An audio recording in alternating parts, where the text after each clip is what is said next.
Қазір Иранда нәр болып жатыр. Болашақ нені көрсетеді? Соңғы айларда Иран халықаралық қауымдастықтың назарын қайтадан өзіне аударды. Ел ішіндегі оқиғалар тек ішкі саясатпен шектелмей, таяу шығысқа және жалпы әлемдік геосаяси жағдайға тікелей әсер етеді. Сондықтан көптеген адамдар қазір Иранда не болып жатқанын және оның болашағы қалай болатынын сұрайды. Ирандағы ішкі жағдай. Қазіргі уақытта Иран күрделі кезеңді бастан өткеруде. Елдегі саяси билік жоғары орталықтандырылған жүйе арқылы жүзеге асырылады. Негізгі шешімдер жоғарғы басшылықпен қабылданады, ал өзгерістер біртіндеп және сақтықпен енгізіледі. Иран билігі әлеуметтік тұрақтылықты сақтауды басты басымдық деп санайды. Ресми мәлімдемелерге сәйкес, ұлттық тәуелсіздік, егемендік және ішкі істерге шетелдік араласуды болдырмау мемлекеттің негізгі принцип болып табылады. Сонымен қатар Иран қоғамында әртүрлі көзқарастар бар. Халықтың бір бөлігі қазіргі басқару жүйесін қолдайды, ал басқалары экономикалық және әлеуметтік реформалардың қажеттілігін атап өтеді. Алайда көптеген азаматтар үшін негізгі мәселелер күнделікті өмір, жұмыс табу және бағалардың өсуі болып табылады. Экономикалық қиындықтар Иранның ең маңызды мәселелерінің бірі экономика болып табылады. Халықаралық санкциялар, шетелдік инвестициялардың төмендеуі және мұнай экспортындағы шектеулер елдің экономикасына айтарлықтай қысым жасауды жалғастыруда. Инфляция жоғары деңгейде қалуда.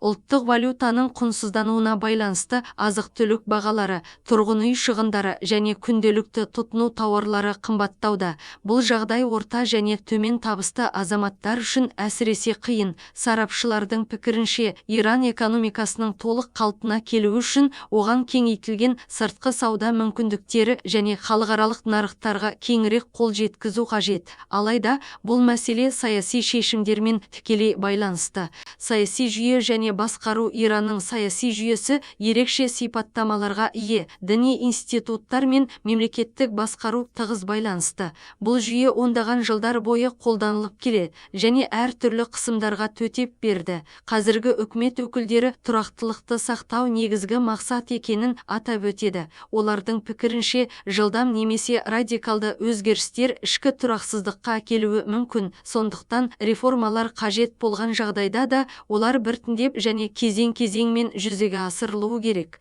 Халықаралық қатынастар. Иранның сыртқы әлеммен қарым-қатынасы да маңызды фактор болып табылады. Батыс елдерімен байланыстар көптеген жылдар бойы шиеленісті болып қалды. Ядролық бағдарламаға, санкцияларға және аймақтық қауіпсіздікке қатысты мәселелер талқылаудың негізгі тақырыптары болып қала береді. Дипломатиялық арналар толық жабылған жоқ, бірақ елеулі прогресс болған жоқ. Тараптар арасындағы сенім деңгейі төмен болып қала береді. Бұл жағдай елдің экономикасына және жалпы саяси ахуалына сөзсіз әсер етеді. Сонымен қатар, Иран таяу шығыстағы негізгі ойыншылардың бірі болып саналады. Ел аймақтық процестерге белсенді қатысады. Сондықтан Ирандағы ішкі оқиғалар көрші мемлекеттер үшін де, жаһандық державалар үшін де үлкен маңызға ие.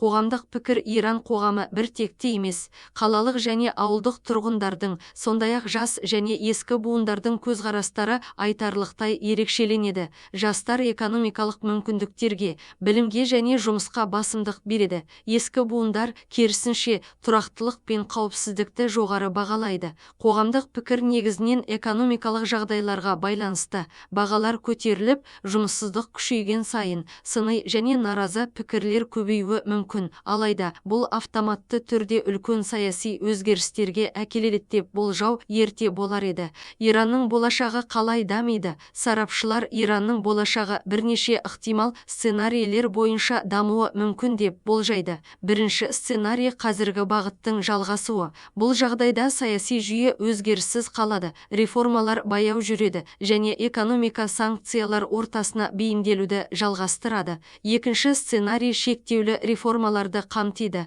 Экономикалық қысым күшейген сайын билік әлеуметтік және экономикалық жағдайларды ішінара жақсартуға бағытталған белгілі бір ішкі реформаларды жүзеге асыруы мүмкін. Үшінші сценарий халықаралық қатынастардың жұмсаруы. Егер Иран мен батыс елдері арасында келісімдерге қол жеткізілсе, санкциялар жеңілдетіліп, экономикалық өсуге жаңа мүмкіндіктер ашылады. ашылуы мүмкін. Алайда қай сценарий болмасын, Иранда тез және түбегейлі өзгерістер болуы екіталай. Тарихи тұрғыдан алғанда ел көптеген қиын кезеңдерден өтті және бейімделу қабілетін көрсетті.